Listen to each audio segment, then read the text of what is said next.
Quando a gente fala de forças agindo na mesma direção, tem duas coisas que você precisa se lembrar. Mas antes, não se esqueça que a direção é da reta e o sentido é da seta. Como assim? Aqui, temos a direção dessa caneta, uma direção. Porém, o sentido pode ser daqui para cá ou daqui para lá, dois sentidos possíveis nessa direção. A primeira é que quando as forças estão no mesmo sentido, por exemplo, duas forças para cá, elas vão se somar. Por exemplo, dois irmãos lá empurrando o guarda-roupa, estão os dois desse lado aqui, cada um fazendo uma força, e essas forças vão se somar, elas vão se ajudar. O efeito que tem no guarda-roupa é a soma do efeito da força 1 com a 2. É por isso que é mais fácil os dois irmãos empurrarem o guarda-roupa junto do que esse um tentar empurrar sozinho. Esse um vai ter que fazer uma força equivalente à soma das duas se ele for empurrar, nesse caso. Então, forças no mesmo sentido, elas são somadas. Quando elas estão em sentidos opostos, essas forças elas se subtraem, elas se atrapalham. Eu tentando empurrar daqui, você tentando me impedir daqui. Ou aquele exemplo do guarda-roupa que a gente viu também dos irmãos, que antes deles se juntarem de um lado e empurrar, ficam um de cada lado medindo força, com o intermédio lá do guarda-roupa no meio, tentando se empurrar. O irmão que fizesse a força maior, ele ia empurrar o outro, mas a força com que ele ia empurrar o irmão é a que ele tá fazendo menos a do irmão, certo? Mas e se tiver mais de duas forças? Nesse caso, se as forças estiverem no mesmo sentido, é mais fácil, porque você só vai somando elas. Aqui, por exemplo, o guarda-roupa, várias pessoas empurrando, você vai somando todas essas forças e não tem confusão. Agora, no caso de sentidos opostos que tem a subtração, o que eu recomendo é você desenhar um referencial. Eu já vou mostrar no papel para vocês. Você vai lá e faz um referencial e todas as forças que estiverem no sentido crescente desse referencial, você coloca o sinal positivo.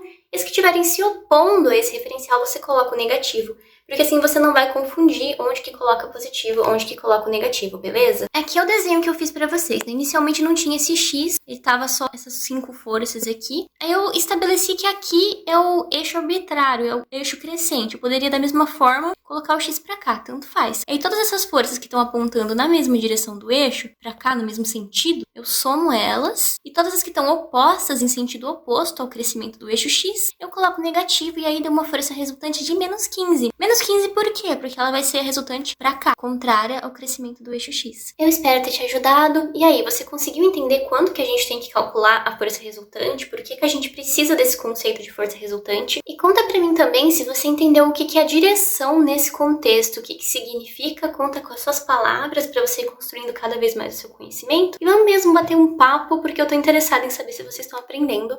E até a próxima!